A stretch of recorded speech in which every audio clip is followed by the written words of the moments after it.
Hola, ¿qué tal? Pues buenas tardes, seguimos con este fabuloso libro de Michelle Harrington, Socialismo.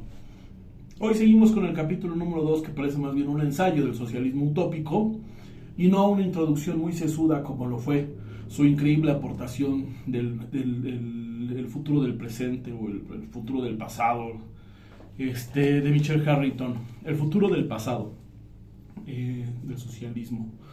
De este libro, que va a ser imposible de encontrar en estos momentos en el Fondo de Cultura Económica, posiblemente en las librerías de viejo, pero no les garantizo nada. La utopía fue un viaje fantástico al presente que se estaba disfrazando de futuro, a veces hasta de idealización del pasado. Aunque en algunos aspectos era casi siempre reaccionaria, su efecto fue sin embargo enormemente progresista, pues a medida que se cambiaba y se desarrollaba en la historia, lo que traía cada vez más a la gente no era su autoritarismo, sino su premisa central de que los hombres están capacitados para modelar conscientemente su futuro.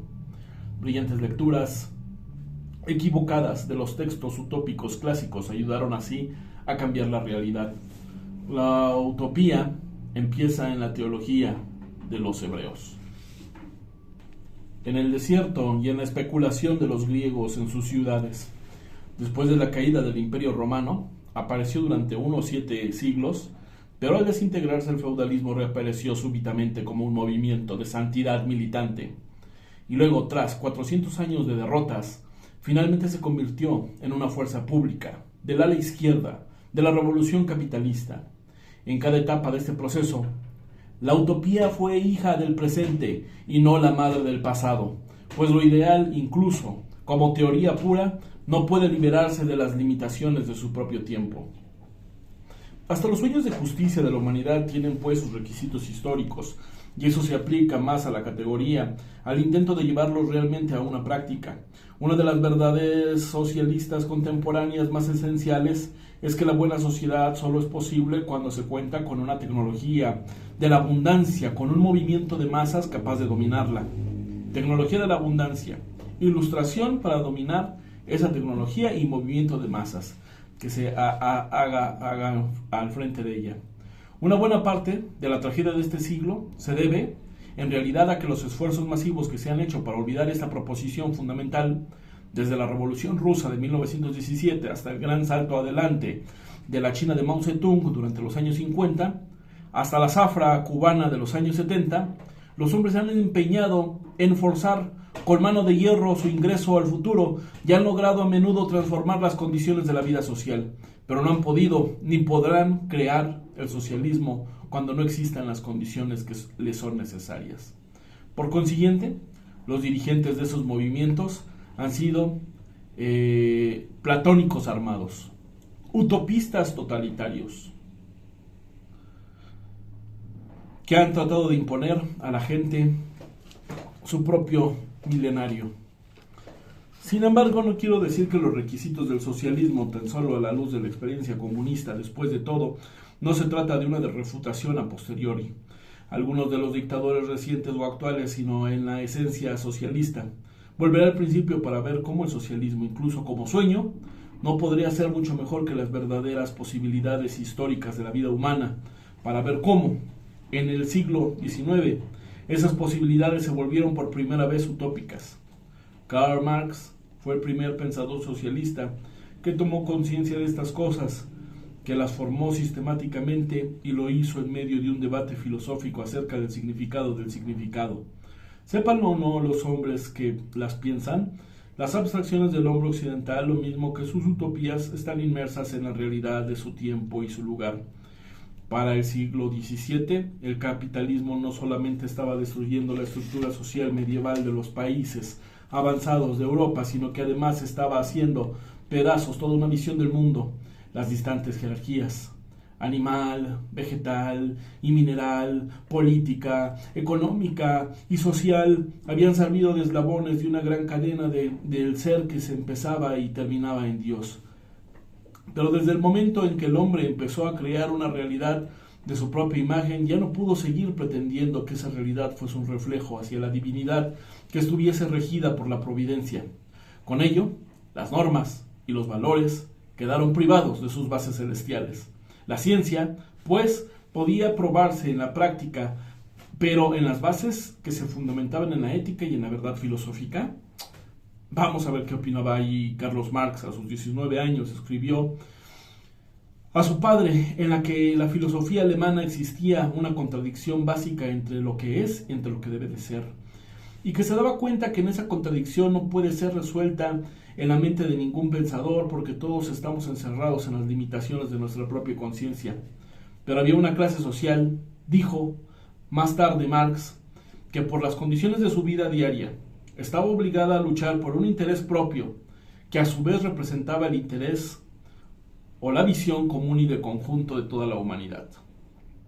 Por lo tanto, lo que debe de ser utopía, socialismo, los valores más altos de Occidente, ya no era una fabricación imaginaria de algún profesor, era más bien una tendencia viva, palpitante de la realidad social misma, encarnada en la lucha del proletariado, y por consiguiente existían condiciones temporales para la verdad eterna sobre lo que el hombre debe de ser, ahora que estaba dando en la realidad.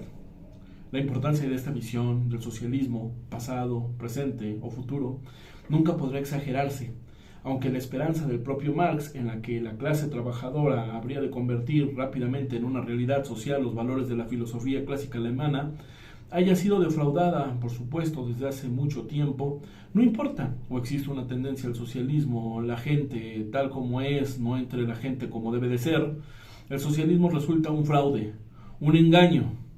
En este capítulo me referiré a las condiciones como aparecieron históricamente en los sueños, en las abstracciones, en la utopía de la filosofía, y luego en el capítulo final trataré de demostrar que todavía pueden crearse en la realidad, aunque sea en formas no imaginadas de la filosofía de Karl Marx. Así inicia este segundo ensayo sobre el socialismo utópico, que es el segundo capítulo de su libro del socialismo, que está bastante gordito. Miren, aquí lo tengo, y vamos a comentar esta lectura analítica. Regreso a la lectura. La noción de la sociedad verdaderamente justa ha sido un anhelo universal. Puede encontrarse en el comunismo ascético de Buda, que movió a las masas en contra de los brahmines, aunque, al igual que en el cristianismo, otro credo revolucionario, el budismo también se haya convertido en un sostén del statu quo. En los primeros años de la era cristiana existieron diversas utopías chinas, en la China del siglo XI, y se intentó brevemente el experimento del estado de beneficencia bajo el emperador Zhenzong. Pero la tradición utópica occidental, que influyó profundamente en el socialismo europeo, arranca en los hebreos y en los griegos. Esta tradición, que fue al mismo tiempo revolucionaria y conservadora, está centrada básicamente en el concepto de otro mundo. Empero encierra los elementos más importantes del socialismo, la relación entre la abundancia y la nueva sociedad. En parte debido al atraso de los israelitas, el pueblo nómada que vivió entre dos culturas sumamente desarrolladas, la de Egipto y la de Babilonia. Le dieron un extraordinario salto intelectual al movimiento. Su vida en el desierto, como lo señalaba Max Weber, era tan primitiva que no contaban con los instrumentos necesarios, con la tradición artística que se requería para poder dibujar la imagen de su deidad, y por ello, cuando tomaron contacto con los conocimientos del refinamiento de sus vecinos, su Dios pudo saltar de la etapa del politeísmo precisamente porque carecían de una imagen. Y cuando más tarde las tribus se establecieron, lo que desarrollaron fue una corte parasitaria y una nueva clase de comerciantes y un campesinado y un proletariado empobrecidos. Así las cosas. En la crisis del siglo VII a.C., aparecen los profetas recomendando a la gente que retorne a las virtudes más simples de la fe en el desierto, denunciando la entrega de la riqueza y renunciando a la entrega de la riqueza y a los privilegios que habían alejado a Israel de Dios. ¡Ay de los que se establecen leyes injustas!, tronó Isaías, y de los jueces que registren falsos testimonios para despojar a los necesitados de sus derechos y privar a los pobres de su justicia. De este deseo, esencialmente conservador, de que Israel retornase a las viejas costumbres, surgió la magnífica visión mesiánica y utópica del futuro, que morará el lobo con el cordero y el tigre con el cabrito, y se acostará el becerro con el león y andarán juntos. De esta manera, pasando idealizado, se confirmó que el futuro y la simplicidad de años nómadas en el desierto inspiró la descripción de una edad de oro venidera. Después de los profetas se produjo un largo silencio, pero sobrevivió un espíritu utópico al que ellos habían dado expresión, particularmente entre los trabajadores manuales y los pobladores de regiones apartadas, sirviendo de inspiración a las sectas radicales como los esenios y los hombres de la tierra. Y así fue este aspecto de la tradición judía que abonó el terreno de la llegada de Cristo. El credo revolucionario de los cristianos, como había señalado Ernest Bloch, enfocado en un nuevo cielo y en una nueva tierra, y entre otros textos del Antiguo Testamento que se basaba fundamentalmente en Isaías, también ellos creyeron que su Salvador se encargaría de que los mansos heredasen la tierra. Y sin embargo, todavía un elemento profundamente conservador en este rompimiento con el judaísmo. San Pedro estaba tan convencido de que era un reformador de la vieja ley, más que un dirigente de una nueva iglesia, que según los Hechos de los Apóstoles, Dios tuvo que hacerle una visita especial para persuadirlo de que hablara a los gentiles. Cuando al fin lo hizo, su llamado fue mucho más allá del mesianismo de los judíos y se dirigió a todos los desposeídos del mundo mediterráneo. Friedrich Engels, el más convencido de los ateos, explica esto así: la historia de los primeros cristianos presenta importantes similitudes con el movimiento obrero moderno. Como él, al principio, el cristianismo fue un movimiento de los oprimidos que aparece primero como una religión de esclavos y libertos, de pobres sin derechos y de pueblos dominados o dispersos por los romanos. Pero este llamado utópico no podía, lógicamente, sobrevivir al triunfo político de los cristianos. Cuando el catolicismo se convirtió en la religión imperial bajo Constantino, también se convirtió en la religión de los gobernantes, más que de los gobernados. Y de la misma manera, para seguir con la analogía de Engels, hay quienes afirman que los trabajadores fueron corrompidos por sus triunfos reformistas, que por ello abandonaron la revolución. Pero yo discrepo de esa interpretación, como podría verse en el capítulo 14. Sin embargo, ya se había producido un acontecimiento teológico decisivo para tener enormes consecuencias para el futuro del socialismo, para los griegos y para las religiones orientales. El tiempo era generalmente un ciclo interminable de profecías que no eran más que los anuncios inevitables tan inevitables como la del teatro trágico. Para los hebreos el mundo avanzaba hacia un Mesías, y el profeta, aunque mirase hacia atrás, hacia el pasado nómada, idealizado, de lo que pedía la gente era que se actuase de manera distinta para persuadir a Dios que creara un futuro justo. La versión cristiana de lo eterno era todavía más humanista. Su Dios se había vuelto un hombre. La ambigüedad de todo esto puede observarse mejor en ninguna otra parte de la ciudad de Dios de San Agustín. Por una parte, es un libro profundamente pesimista que refleja la inminente caída del Imperio Romano. Se pide a los creyentes que den la espalda a todas las ciudades seculares. Caín nos recuerda a San Agustín fue un constructor de ciudades y que busca la salvación únicamente en Dios. Y sin embargo, los creyentes eran asimismos una ciudad, la ciudad de Dios. Una vez que surge esta idea en la historia, ya se cuenta con una base religiosa para el intento de construir la tierra de esa comunidad celestial. Lo importante de estas imágenes judeocristianas de la época mesiánica no era su contenido explícito, que a menudo eran una incitación conservadora a volver la espalda al mundo y a mirar únicamente hacia el Señor, ya que en realidad estas religiones frecuentemente sirvieron para racionalizar la injusticia, o por lo menos para hacerla tolerable. La importancia de ellas más bien radica en la creación de que hicieron vigorosas metáforas de símbolos que pudieron ser interpretados, hasta mal interpretados, pero con promesas de un paraíso terrenal. Fueron, por tanto, sus resonancias, sus connotaciones, las que, como se verá, habrían de cautivar durante siglos la imaginación de generaciones futuras. Esto es todavía más obviamente cierto si se habla de la República de Platón, que en las mismas escrituras su versión de la comunidad ideal es francamente conservadora, una utopía de la clase dirigente concebida por un partidario del orden de la época de grandes cambios sociales. Se trata, dijo Marx, con razón, de una idealización ateniense del sistema de clases egipcio. Por ello, el elitismo y el autoritarismo son el motivo recurrente en las utopías, precisamente porque esas nociones siempre se desarrollan cuando no existen requisitos materiales y humanos para el socialismo. El pueblo estaba empeñado en una lucha, a menudo enconada, para conseguir escasos bienes, y en caso de la Atenas de Platón, la mayoría estaba integrada por esclavos de esas circunstancias. La armonía se produce voluntariamente, ni siquiera en un estado imaginario.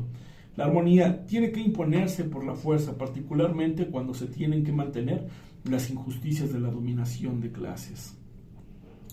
Pero la utopía aristocrática de Platón y las ideas políticas derechistas de Licurgo, el fundador de Esparta, o de Pitágoras, otro miembro del movimiento conservador en Grecia, no fue la única expresión de la corriente utópica de aquellos días. Hubo también la Isla del Sol de Jambulo, basada en el atismo socialista básico: la abundancia crea hombres nuevos. La Isla del Sol, algunos afirman, está inspirada en Madagascar y otros en Indonesia. Tiene un clima moderado y alimento en abundancia, y en ella se trabaja poco y se descansa mucho. Es un país democrático en el sentido moderno de la palabra, puesto que cada órgano de poder está presidido por un hegemón que gobierna de forma vitalicia, pero tampoco es una sociedad de castas o esclavista. La descripción de la isla no tiene, por supuesto, profundidad filosófica de comunidad platónica, pero de todos modos se le consideró un documento bastante importante durante el Renacimiento, y bien puede haber influido en Tomás Moro. Lo más importante, sin embargo, es que la Isla del Sol es la que señala la forma en que la abundancia puede cambiar la naturaleza humana hasta hacer al hombre más pacífico y más cooperativo. 23 siglos después, esta noción sigue siendo bastante pertinente. La isla de Cucaña. La isla de Cucaña es un paraíso en el que existen ríos de sopa, chorros de vino, quesos que caen de los cielos rojos, peces que se fríen solos, aves asadas que vuelan hasta la boca, listas para comerse.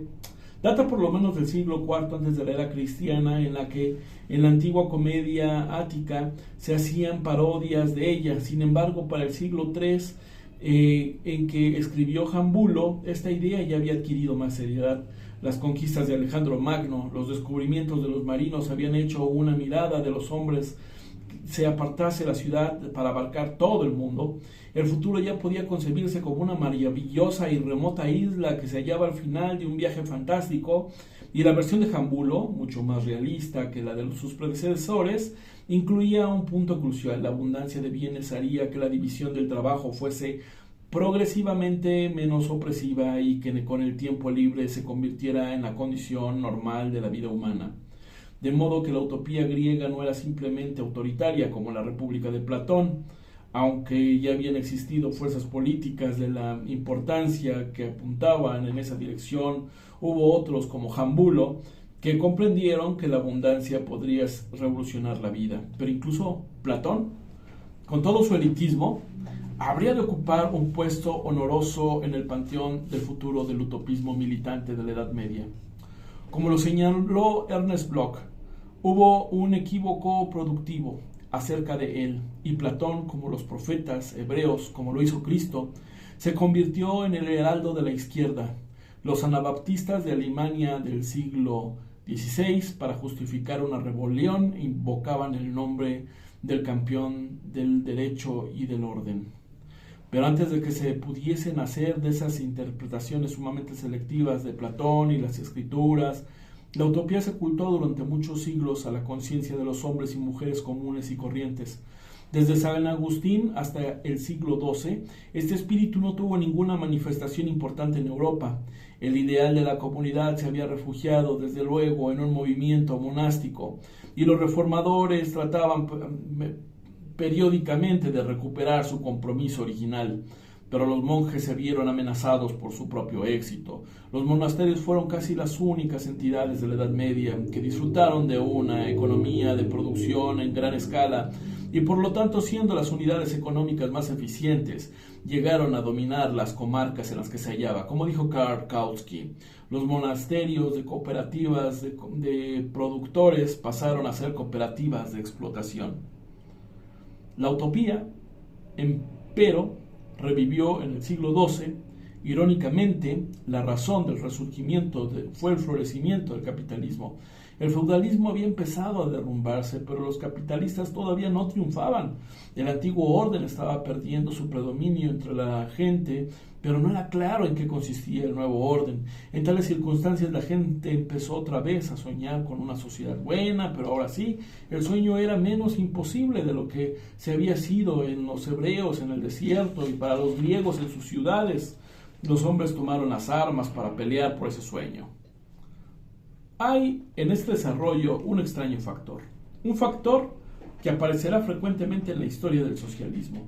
La buena situación hace más rebelde a la gente, pues las zonas donde surgen los movimientos de acción militante más activa, en el norte de Italia, el sur de Francia, Flandes, Brabante e Inglaterra, eran también aquellas en las que se habían logrado los adelantos económicos más considerables y que los niveles de vida eran por lo general más elevados.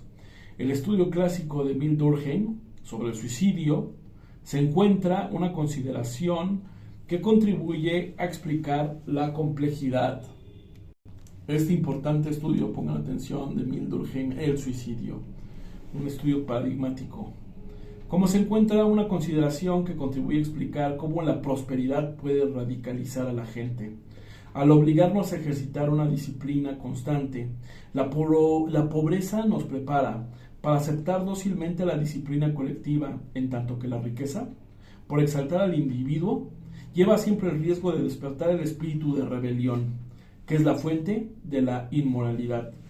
Y fue así como en los siglos XII y XVI, la utopía estableció su primer contacto con el más importante de sus requerimientos materiales, el capitalismo, hijo putativo de la utopía. La mayoría de los casos, este nuevo utopismo tomó una forma religiosa por parte y estaba enderezado contra una institución crucial para el orden que ya empezaba a desaparecer, la Iglesia. Y las propuestas para una reforma eclesiástica generalmente encubrían exigencias sediciosas que tenían por objetivo la construcción de un futuro para la sociedad entera. Por otra parte, esta opción al clero establecido adoptó una forma religiosa y la utopía fue considerada o concebida como el reino de Dios en la tierra. Francisco de Asís, con su apasionada dedicación a la primitiva pobreza cristiana, fue una expresión de esta nueva inquietud.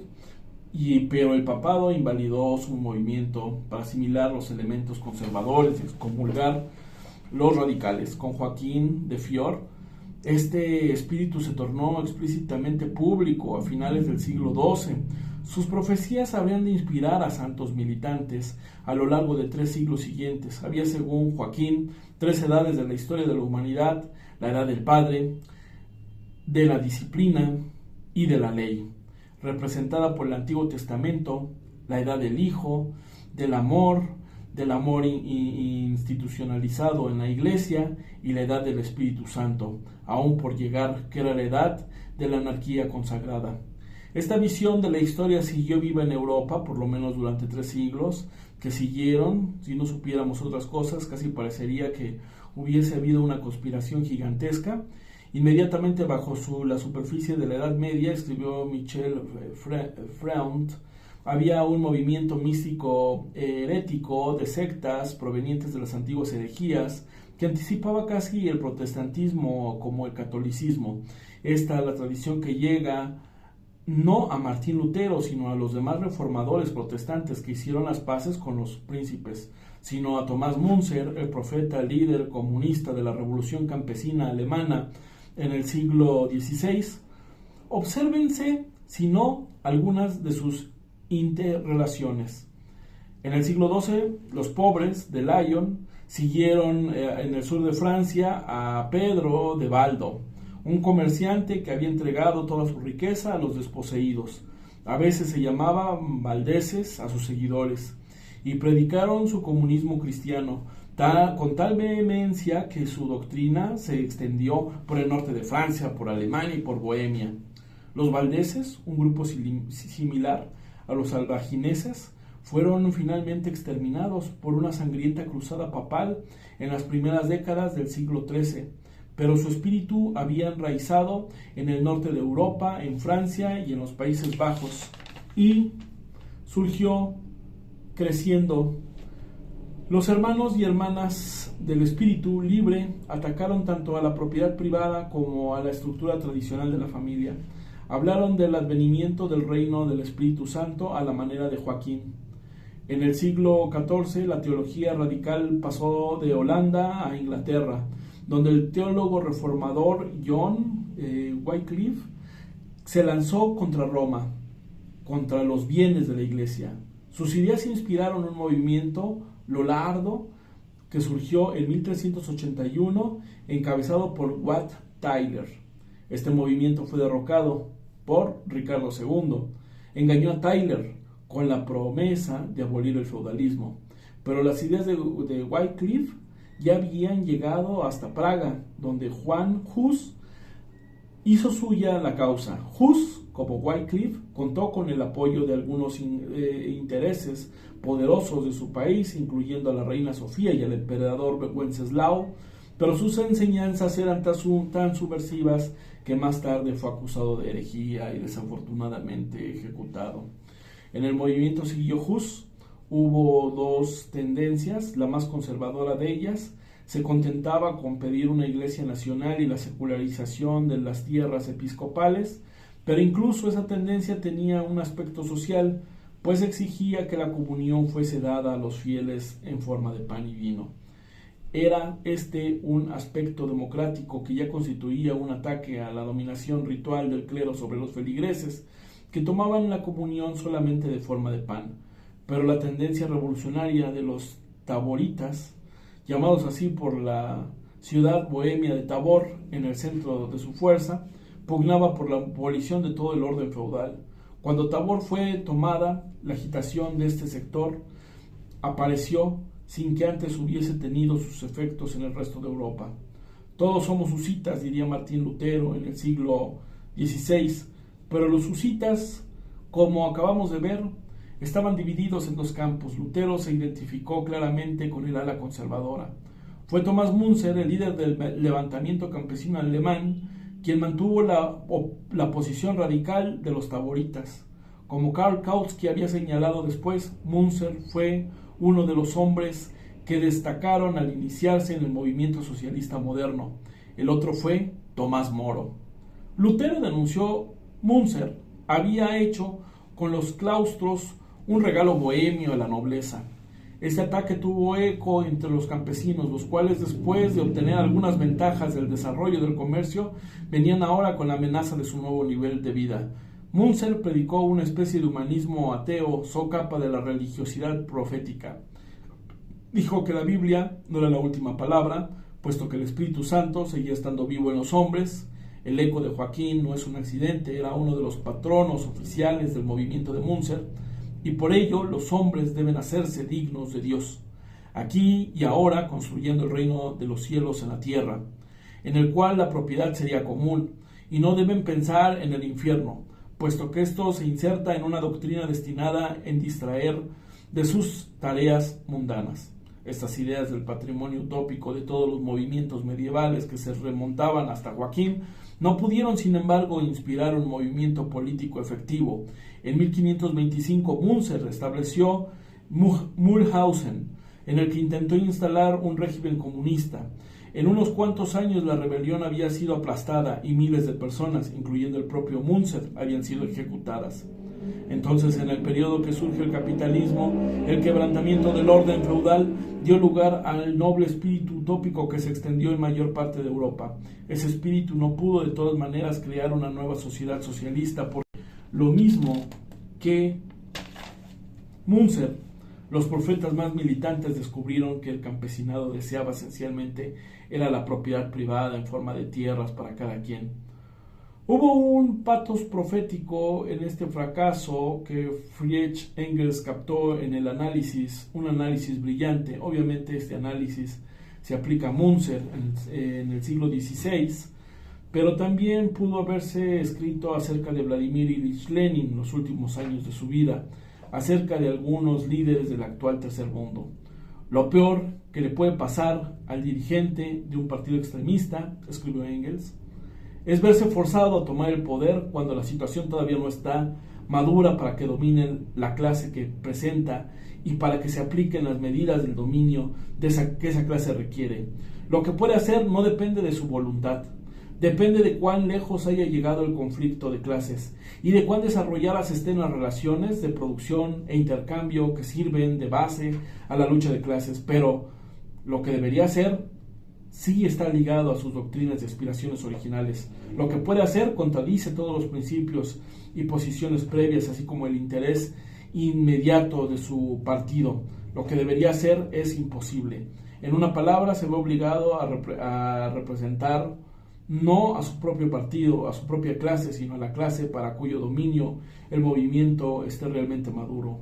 De esta manera, los movimientos campesinos que acompañaron el fin del feudalismo, incluyendo aquellos con adjetivos comunistas como el de Munzer, sirvieron a la causa del capitalismo, que despreciaban, ya que el socialismo aún no era posible, y esto puede verse claramente en la historia del renacer, del utopismo que se produjo en el siglo XII y en el siglo XVI. Se puede decir obviamente que el intento comunista y de otros intentos de construir el socialismo en tierras empobrecidas del siglo XX, el sueño seguía teniendo sus requisitos.